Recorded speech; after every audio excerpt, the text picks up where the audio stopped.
Bismillah ar-Rahman ar-Rahim. Wa bihi nasta'in. In the name of God, most gracious, most merciful, and may God's peace and blessings be upon His holy Prophet Muhammad and the purified members of his household and progeny. Allahumma salli ala Muhammad wa ali Muhammad. So, alaykum as-salam wa rahmatullah. So today, inshallah, we're going to continue where we left off last time. We talked until now about the importance of looking into religion and how the need for religion is instinctive in human beings, and we gave the criteria for what is instinctive. And we also explained the different ways through which human beings can acquire different types of knowledge. So we talked about scientific knowledge, devotional knowledge, mystical knowledge, and reason, and the place. Alaykum as-salam wa rahmatullah. Alaykum as-salam wa rahmatullah. And we talked about the place of reason within our religious system. And this big question that we hear, this objection that we hear against the incompatibility between reason and faith. And I think we solved that for the case of Islam very specifically, where we said that in our religion, not only can we say that faith and reason are compatible, but in fact in our religion, faith without reason is unacceptable. Alaykum as-salam wa rahmatullah. So it's necessary to have faith. It's not only that you can have it, and if you have it, it's okay. It's that if you do not have reason with your faith, you have an incomplete faith. In our religion, it's a faith that is considered unacceptable. And we talked at length about why that is and what that means. Today we want to start a new topic. I think we covered enough of the introductions that we can get into the real first big topic in the field of beliefs, or sometimes referred to as theology, aqa'id, beliefs. The question of the existence of God subhanahu wa ta'ala. So before we go into the proofs, the arguments for the existence of Allah subhanahu wa ta'ala, let's start with an objection that we hear often. When it comes to the existence of God, a lot of people say, just like it is said about religion in general, specifically for the existence of God, they say it's a waste of time to spend energy and time on the topic of the existence of God specifically, about religion in general, but specifically about the existence of God. In the best case scenario, you may spend a lot of time with a very low probability that you will ever reach a truth. So even if you reach a truth, you will never really know if that is a truth or not. Because there's no way to really know if this is actually a valid piece of information. Alaykum as-salam wa rahmatullah. Or it's just something that's going to be based on faith. And if it's based on faith, it doesn't really have any solid foundation. So even if you end up believing in a God, that belief is going to be shaky. And there's also a possibility that you end up never reaching any truth. There is too much information out there. There are too many claims. There are too many religions. There are too many people who say, I have the truth, that it's not even worth spending any time trying to reach any conclusion about whether God exists and anything else about religion. So today we wanted to spend just a little bit of time on this question specifically. This idea that it's not worth spending too much time looking into the topic of whether God exists or not, and religion in general. But let's start with the most important one, most important topic, most important question, which is, does God exist or not? The existence of God. So before we open the topic, just between two brackets very quickly, why is this the most important question? depending on my answer to the question, does God exist, everything changes. The moment I say God exists, that leads me into a path.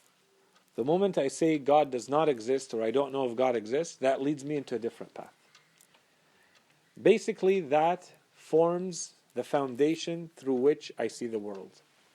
If I say there is a God, then I'm going to say, what are his attributes? What does he want from me? How am I supposed to live? What happens after death? And so on and so forth. That's the first question. And if you cannot answer that question, you don't have clarity about that question, then you might go in a completely different path. To you, it's regardless whether God exists or not, it's not really going to make any difference. You're going to live the same life, whether he exists or not, or you say he doesn't exist. That's it. You've gone in a completely different path. So your life is not going to be the same. You're not going to experience the world in the same way or interpret what goes on in the world in the same way. That is the first fork in the road. You either go in the direction where there is God, or you go the direction there isn't God, or we don't know. Okay? So that's the importance of that question. Your entire belief system starts from this question. So we're going to spend a couple of weeks on this question specifically until we sort it out clearly for all of us. Alaykum as-salam wa rahmatullah. So now let's look at this question of whether it's a complete waste of time or not to spend time on a topic that may or may not lead us to actually believing in God. So human beings in general, do they spend time only on topics where they know 100% that they're going to reach a certain valid ultimate truth? Or do they spend time on other things too? If we look at human beings today and throughout history, today for instance, you see that, call it out of curiosity, for scientific research, call it whatever you want, how many billions of dollars are invested studying possibilities of finding a cure for a disease, for instance, when they're not sure if they're going to find it or not? You get a grant, you go and you apply as a doctor, as a hospital, as a university, you apply for money, and you may get hundreds of millions of dollars or tens of millions of dollars to do that research. You may go and ask money from the government to go explore the depths of the ocean. You're not sure. You think maybe there's a possibility that you may find something there, and you may find nothing. There are people who take money from investors or from their own pockets and who go look for treasures in the bottom of the ocean. They're not sure if there is anything or not. They just go and look, and they may waste 5 years of their lives and $200 million on this. There are people who use billions of dollars to go looking for maybe life or other things in outer space. Why? Why does NASA spend the amount it spends to go to the moon or to go to Mars? There's a part of this which is simply human curiosity.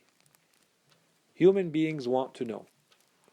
And the more they think that knowledge is important, the more they think it's worthwhile to spend that time and spend that energy and spend that money to try to maybe find something, and maybe not.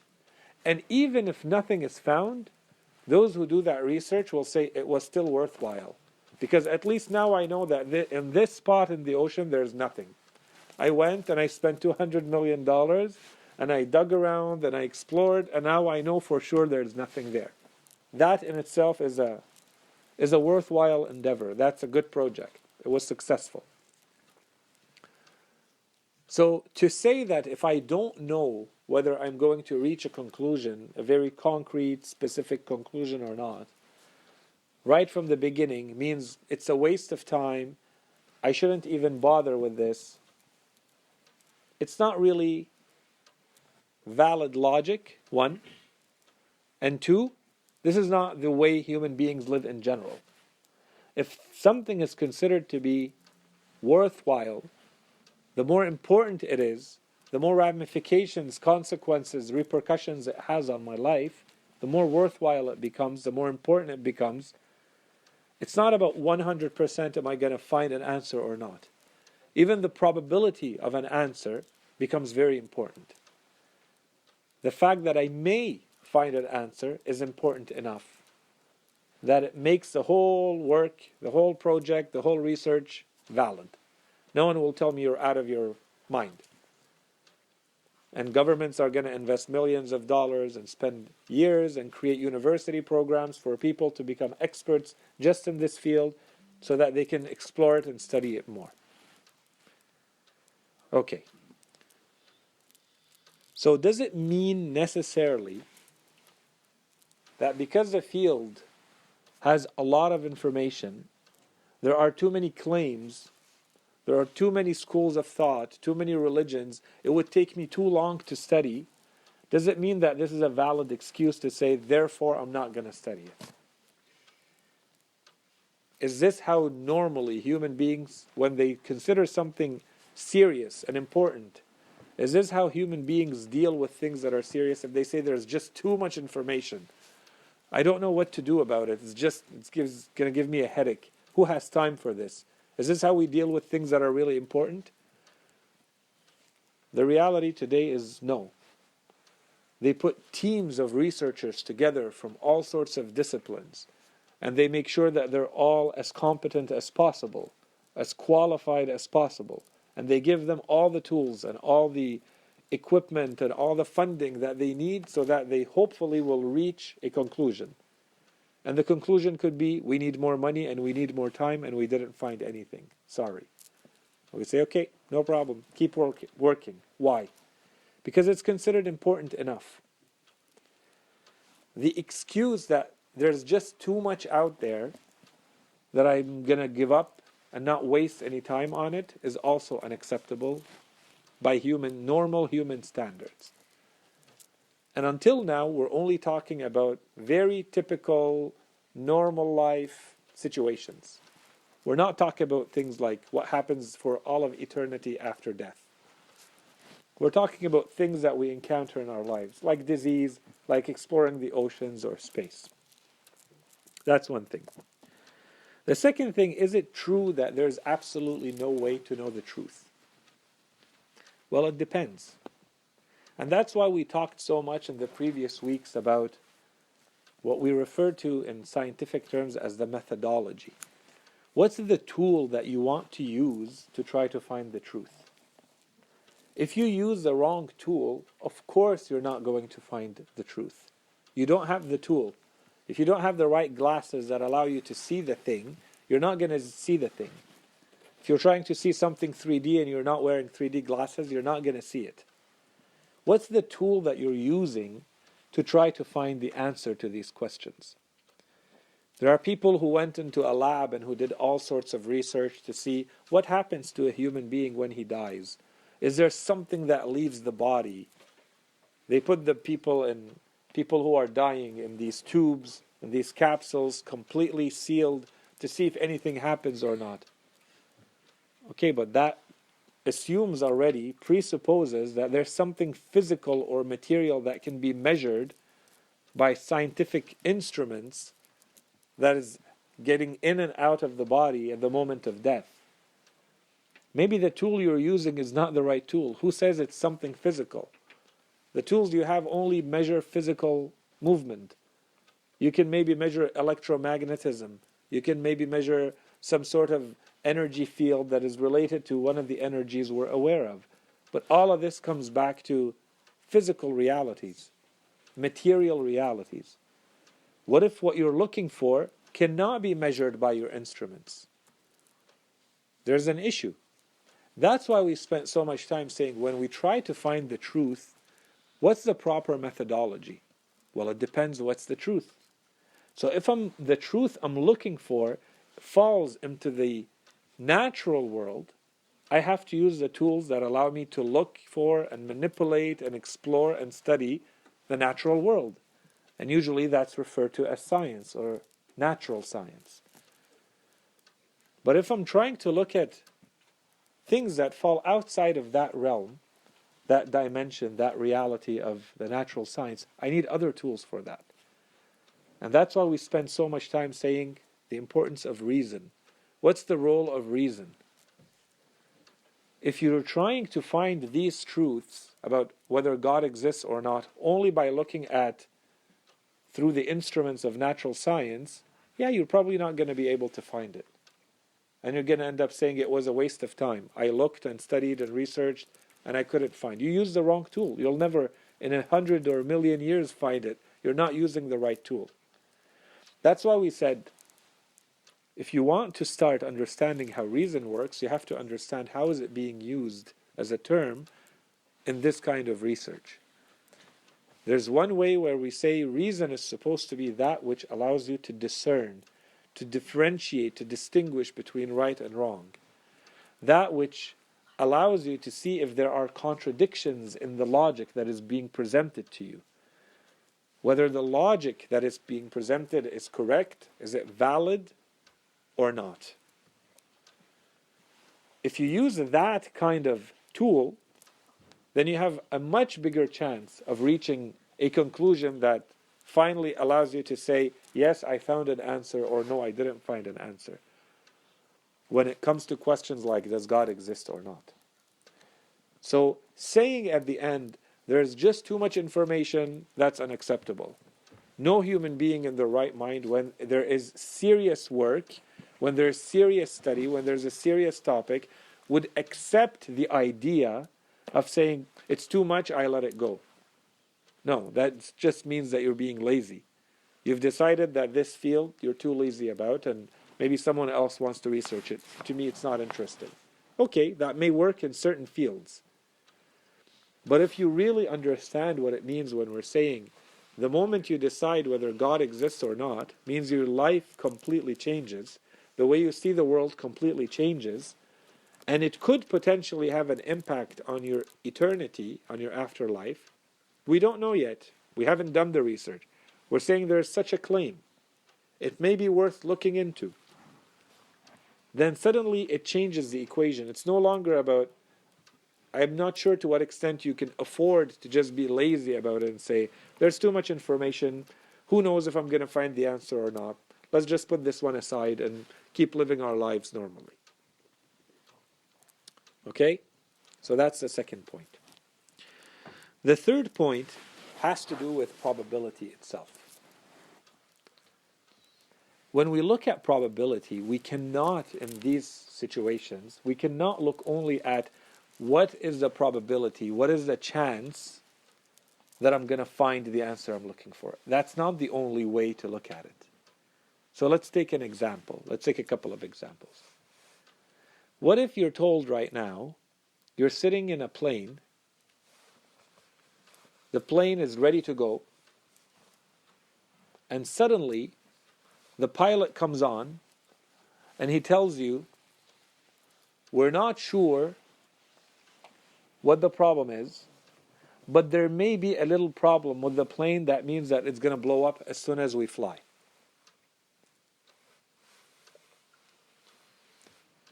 Let's vote. Who wants to not fly, just stay still put, not move?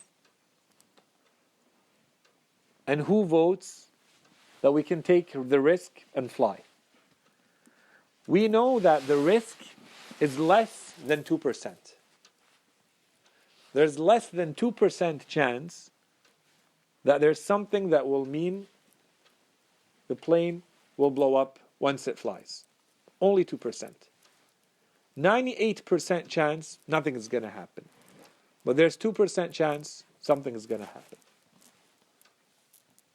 Who amongst you says we should not fly? Let's stay there, even if it makes 20 more hours, 50 more hours, for however long it takes, we have to stay put and not fly. No. See, what we're trying to do is to see that it's not only the 2% that counts.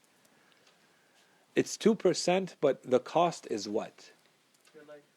The cost is your life. What if you survive the plane crash? So you have, you could survive. Yes, of course. It's a that's what we're saying. It's a probability. we're going to combine two things now. So that's one. There's on one side, there's a risk.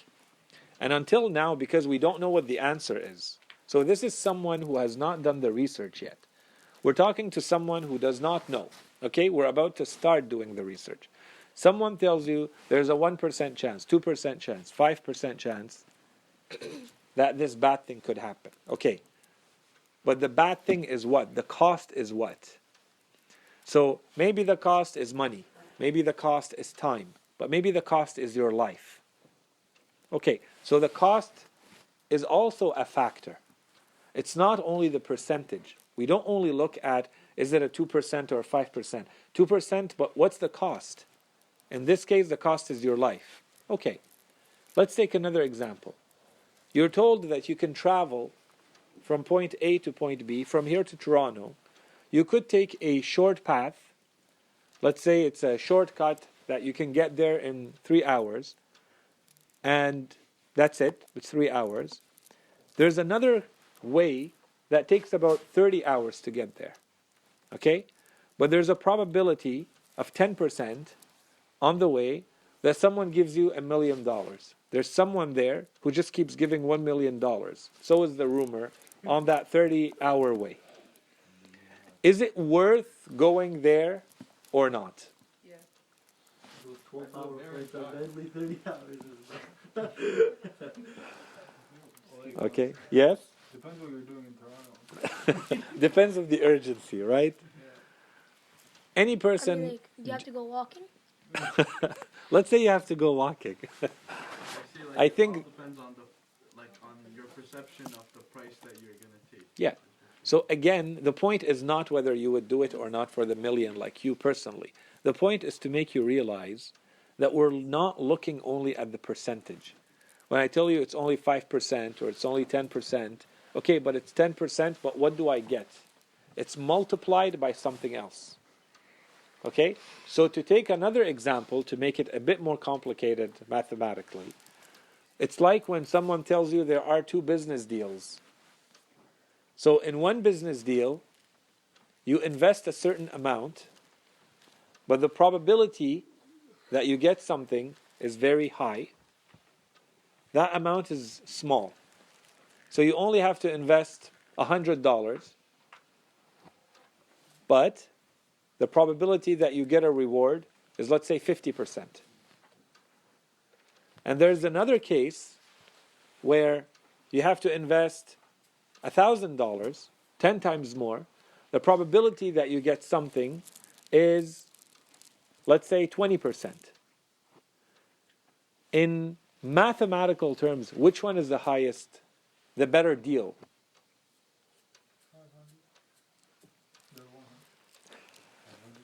There was no 500. Was there a 500? Okay, we're looking at 2 factors. You cannot only look at the percentage. You have to look at the total profit that you get or the total loss that you get. Okay? So if we take that example back to the case of trying to look into things like religion, trying to look into things like the existence of God, even if the probability of finding an answer is low, the cost at which it comes is incredibly high. The profit that you can get, even if it's a low probability, is extremely high. In fact, if you measure it in time, and you say that I actually gain eternity, or I lose eternity, then that infinity sign becomes your answer. And logically, you cannot wager that. That's the one thing that you cannot bet on and be willing to risk. The risk mathematically becomes too high because it becomes infinite. And that was in philosophy, for those of you who are interested in, who study, there's something called Pascal's wager. Pascal's wager was basically that. He said, if someone were to tell me that I have to sacrifice a little bit in this world, so there's a sacrifice, there's a cost, but the cost is small. In return for all of eternity, it's still worth it. Because the loss on the other side is I lost nothing. Maybe I lost a little bit of freedom in this world and that's it. The probability. He's working only with probability. He's not saying I know. He's saying if I don't know what the truth is, it's still more profitable for me to wager on the side of getting infinite pleasure, infinite happiness, infinite fortune, whatever you want to call it. It's still worth it for me to do that, because the alternative is, the other option, if I don't do that, the other option is eternal damnation, eternal hell, eternal punishment, if the claim is true. And that's why I say you have to combine the two. You can't look only at there is neutral, there is nothing or happiness. Okay, maybe you can choose neutral. I want nothing. I'm indifferent. But that's actually not an option. The options that we have, if the claims of religion are true, the options that we have is eternal happiness or eternal unhappiness. It's not unhappiness or neutral, or happiness and neutral. There is no neutral. There's only Jannah, Nar. So which one are you betting on? So this is where the probability scenario, the probability argument, when someone says, what's the probability that I find an answer? What are the chances that I actually find the truth? Well, first of all, if you actually apply your reason properly, and you're not too lazy about this, and you actually do a little bit of work, it's probably not going to take you 30 years of work, as you claim, one. And two, even if that probability is low, you cannot really afford to let that one go, because the cost at which it comes is too high. And the alternative is too risky. If the alternative is truly hell, you cannot afford not to look into it. If the alternative is truly hell, you cannot wager that it's probably not there. We'll see. The risk is too high. So if you want to use pure logic, just logic and probability, the argument that there's just too much information out there doesn't work. It doesn't also work because human beings don't live that way and don't consider things that they consider important in this manner. And when we use the logic of probability, we know that this is not something logically worth risking.